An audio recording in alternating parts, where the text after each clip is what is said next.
I the only girl that struggle with like super nice guys? Like, I don't want a mean. So I couldn't find the original video, but I'll go off what she said in the Stitch video about struggling with overly nice dudes. So in that sentence, she finished it by saying, she don't want a mean guy, but she's basically turned off by overly nice men. And this is the thing, right? Women create men, as above, so below. The goddesses decided to create men.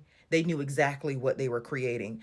All of those downloads are within the feminine when you come here. Women know who men are.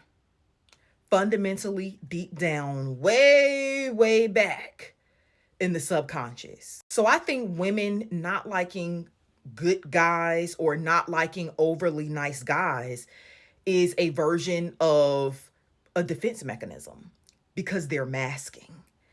If our president in chief and his puppet master is not proof that all men are the same, no matter what category we try to fit them in, what is, right? Deconstruct what it is to be a good guy and what it is to be a bad guy. Because a bad guy is not synonymous with being abusive or doing bad things or being mean. Just like a good guy isn't synonymous with being a good man, a good partner, a good person, right? Some of the nerdiest men are the most evil, right? Dark thoughts. That in turn, with their limited social skills and access to women, make them more dangerous than any tattooed gangster thug you could come across. Because I ain't gonna lie, back in my early years, I used to dibble and dabble with the, dillers. And I'm not gonna lie, some of them are the nicest men you will ever meet, the sweetest men you will ever meet. And some of them know how to treat women. But we're under the illusion that a straight lace, button up, 9 to 5, lawyer, doctor, tech dude are good guys just because they're academically smart, because they are prim and proper and they have followed society's guidelines. That does not make them good. In fact, some of them are the worst and most dangerous people to be around, especially intimately, living with them, sleeping with them. Whereas what is a bad guy? A bad guy is often described as someone who essentially defies what this world has conditioned us to believe is proper and socially acceptable. Body full of tattoos, driving a motorcycle instead of a minivan or an SUV, selling so-called illegal pharmaceuticals, right? But what is bad and what is good? We have to deconstruct those things and redefine them for the reality that we actually exist in. Because we've been taught good is bad and bad is good. Women have a defense mechanism up for good guys because fundamentally women know that good guys are masking. You don't know what you're going to get. With a bad guy who wears his bad attributes physically on his body, his defiance of societal norms are outright invisible, you know what you're getting. A nerd with a good guy, with a straight-laced guy, with a button-up guy, with a Wall Street guy, with a 9 to 5 guy, with a educated guy, you don't know what you're getting. You don't know who he is. An overly nice guy is not being himself because men are not overly nice humans. We're all animals. So none of us are overly nice, right? Men that present themselves as being overly nice are men who are hiding who they really are, who are doing their best to hide their emotions. And women know that, right? This is why I say women are not victims. Stop allowing yourself to be a victim of this man, of these men, of these people, whomever, because you're not. Everything you have to make your life better, to make your life easy, exists within you. All the information already exists. This is why the lady is uncomfortable with somebody that's overly nice, because fundamentally, he is masking. He's presenting himself to be something he's not.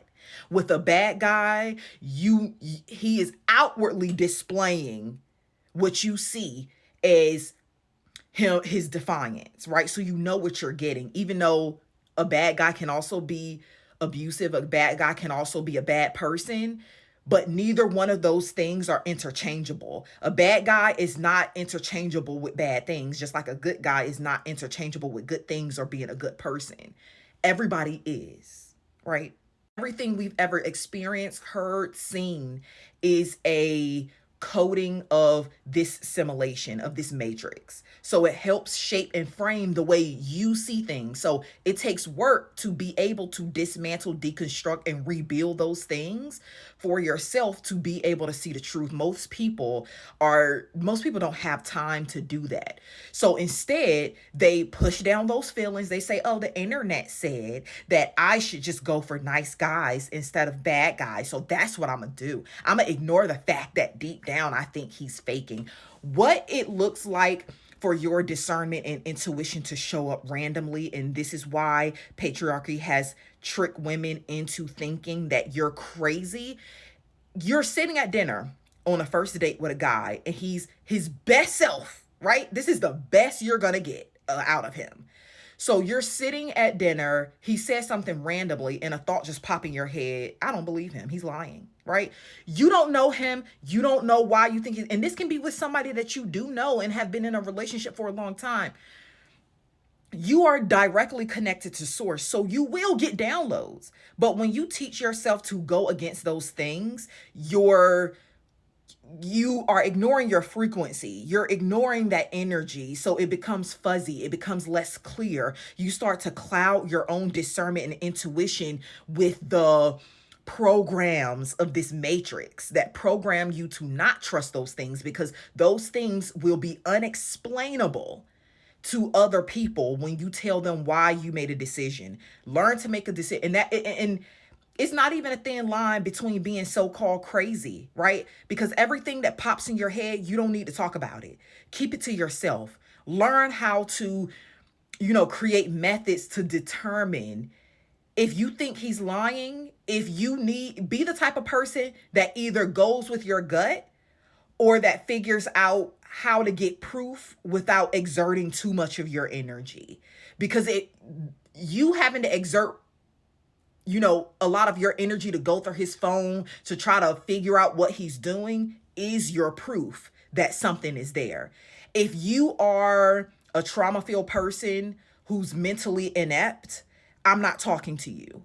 If you are a person who has not deconstructed and dismantled patriarchy, dismantle your need to prioritize being in a relationship and having kids, I'm not talking to you, because you're not at the mental capacity to not always. That's up to you to decide. But essentially, you wouldn't be at the proper mental capacity to be able to decipher from your own internalized dialogue versus things, for lack of a better word, this so-called matrix, the programming that try to get you back into fitting into what's normal here, right? You have to be in tune with yourself in order to be able to decode and understand messages. The more you are in tune with yourself, the easier it is. You will immediately know if you should go with your gut, if you should pry. I don't believe in doing anything in haste. I'm a Virgo. I like to take my time. I like to be thorough, right? But you have to know what time means for you. Don't waste a year. Don't waste months of your life trying to make a decision or trying to catch a dude, because at that point, you're not actually making a decision. You're enjoying doing whatever it is you're doing, and you're pretending you're trying to do research. So don't do anything with haste. Sit on the information, right? Watch. One of the ways that I can tell that is something that if I choose to be like, okay, I noticed something, I'm going to give it some time, right? If that thing keeps coming back up, that's my answer. I don't need to talk to the other person. I don't need an explanation. Now, if I want one and decide to do that, sure. But 9.5 times out of 10, I've already made my decision and enacted my plan. And I'm just here just in case. There was doubt that needs to be addressed. Listen, I'll go into more detail on this in my Patreon. The link is in the bio.